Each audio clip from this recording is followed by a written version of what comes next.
एक घर में 4 बच्चे सो रहे होते हैं। अचानक एक बच्चे की रात में आँख खुलती है और वो जब उसकी आँख खुलती है तो उसको बगल के कमरे से कुछ अजीबो-गरीब आवाज़ें सुनाई पड़ती हैं। वो थोड़ी देर तक तो सोचने की कोशिश करता है कि आवाज़ें किस तरह से आ रही हैं, फिर उठ के उस कमरे की तरफ जाता है जहाँ से वो आवाज़ें आ रही होती हैं। वहाँ जाकर के वो जो कुछ देखता है उसको देख कर के वो सन्न रह जाता है। उसके बाद उसका कत्ल हो जाता है। बात यहीं खत्म नहीं होती है, कत्ल होती है उसके बाद और भी कत्ल होते हैं। इस केस का खुलासा तब होता है जब कत्ल करने वाले का ही कत्ल हो जाता है। तो नमस्कार दोस्तों, मैं हूँ शशि और आप सभी का स्वागत करती हूँ आपके अपने चैनल पर। कहानी अच्छी लगे तो लाइक करिएगा, चैनल पहली बार आए तो सब्सक्राइब करिएगा। दोस्तों, आज की जो सच्ची कहानी है वो मध्य प्रदेश के भिंड की है। भिंड में एक जगह है शहर कोतवाली में एक जगह है वीरेंद्र नगर।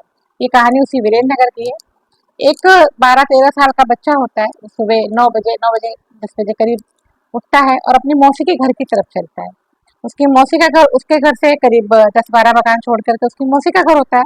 वो मौसी के घर की तरफ चलता है और जब मौसी के घर के पास पहुंचता है तो देखता है कि मेन गेट पर ताला लगा हुआ है। वो ताला देखकर चौंक जाता है क्योंकि उस घर में कभी ताला नहीं लगता था। जब वो ताला लगा देखता है तो सोचता है कि सब लोग कहाँ चले गए हैं, क्योंकि उस घर में करीब 4-5 लोग रहते थे। बच्चा झाँकने की कोशिश करता है पहले तो मेन गेट से कि कुछ दिख जाए। जब उसको नहीं दिखता है तो वो गेट फांद करके और अंदर जा करके देखने की कोशिश करता है कि अंदर सब कुछ ठीक-ठाक है, ताला क्यों बंद है बाहर से। जैसे ही वो गेट फांद करके अंदर जाता है तो जो देखता है उसे देखकर सन्न रह जाता है, क्योंकि वहाँ पर 4 लोगों की लाश पड़ी हुई थी और ब्लड पड़ा था इधर से उधर, सब जगह ब्लड पड़ा हुआ था और लाशें ऐसे कमरे में पड़ी हुई थी। वो वहाँ से निकलता है और भागते-भागते अपने घर पर जाता है और अपने बाबा से यानी कि दादाजी से कहता है कि दादाजी, मौसी के घर में तो कुछ ऐसा हो गया है। जब उसके दादाजी ये बात सुनते हैं तो वो पुलिस को फ़ोन करते हैं और पुलिस जब वहाँ आती है तो दादाजी भी उसके पहुँचते हैं। चूँकि डिस्टेंस बहुत कम था, 8-10 मकान का डिस्टेंस था।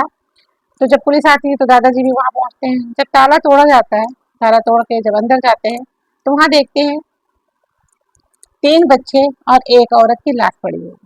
सामान सब इधर-उधर बिखरा पड़ा हुआ है। पहले तो लोग सोचते हैं कि शायद कुछ चोरी और लूट-पाट के नज़रिए से ये घटना हो गई है। हो सकता है कोई चोरी करने के इरादे से कमरे में घुसा होगा और जब इन लोगों ने विरोध किया तो ये कत्ल हो गया।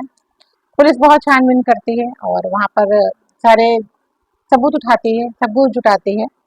उसके बाद आगे की कार्रवाई करती है। आगे कार्रवाई में वो एक लड़के को पकड़ती है और उसको ला करके थाने पर जब लाती है, उससे जब पूछताछ करती है, तब पूछताछ में जो कहानी निकल के आती है वो बहुत ही चौंकाने वाली होती है। लेकिन चौंकाने वाली बात इसमें एक और भी होती है कि जब ये कहानी लोगों के सामने आई तो लोगों ने मानने से इनकार कर दिया कि ये कहानी मनगढ़ंत है, ऐसा नहीं हो सकता है। लेकिन पुलिस का ये मानना था कि नहीं, ये जो भी कहानी बताई गई है ये सही कहानी है और जो सबूत मिले हैं उस कहानी से जो कहानी बताई गई है उसी से सबूत भी मिले हैं, तो ये कहते हैं कि ये कहानी सच्ची है। तो वो जो लड़का होता है जब उसको पकड़ा जाता है तो जो कहानी बताता है वो कहानी चौंकाने वाली होती है। वो बताता है कि वो उसी मकान में किराएदार के यहाँ पढ़ाने आता था। वो जो वहाँ औरत थी, जो 3 बच्चे थे और जो औरत थी, वो औरत एक विधवा औरत थी, जिसकी उम्र करीब 32 से 33 साल थी और ये जो लड़का था जो कोचिंग पढ़ाने आता था, उसकी उम्र 23 से 24 साल थी। उस घर में 3 बच्चे रहते थे, एक उसकी खुद की बेटी थी और 2 उसके भतीजे थे, भती जो उसके साथ रहते थे। वो बताता है कि वहाँ आते-जाते मैं जब कोचिंग पढ़ाने के लिए आता था तो जो मकान की मालकिन थी, जो विधवा हो चुकी थी, उनके पति की मृत्यु किसी बीमारी के कारण उनके पति की मृत्यु हो चुकी थी 2-3 साल पहले। आते-जाते हम लोगों में आपस में बातें होती थी। उसके बाद हम लोगों ने अपना नंबर शेयर किया और नंबर शेयर करने के बाद हम लोगों की बातें और बढ़ने लगी। दिन भर में 4-4 5 बजे बात होने लगी और जब बात आगे बढ़ना शुरू हुई तो हम लोगों का मिलना-जुलना भी शुरू हो गया। क्योंकि वो जो लड़का था वो कुछ मेडिकल की भी जानकारी रखता था।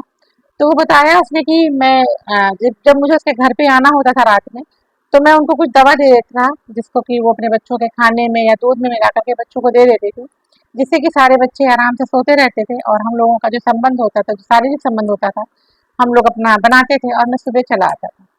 ऐसा ही उस दिन भी हुआ था कि मैंने उसको दवा दी और बोला कि दवा जो है बच्चों को दे देना। बच्चों को दवा देने के बाद मैं करीब 11 साढ़े 11 बजे करीब उनके घर में गया और जैसा कि सबको पता था, मैं मुझे भी पता था और उनको भी पता था कि दवा बच्चों को जब दी जाती है तो बच्चे सुबह से पहले नहीं उठते हैं। उस दिन पता नहीं क्या हुआ कि हम लोगों ने दरवाजा बंद करना भूल गए और संबंध बना रहे थे। तब तक वो जो बच्चा था 13-14 साल का, इनका भतीजा था, गोलू नाम था जिसका, वो आता है और वो हम लोगों को इस स्थिति में देख लेता है।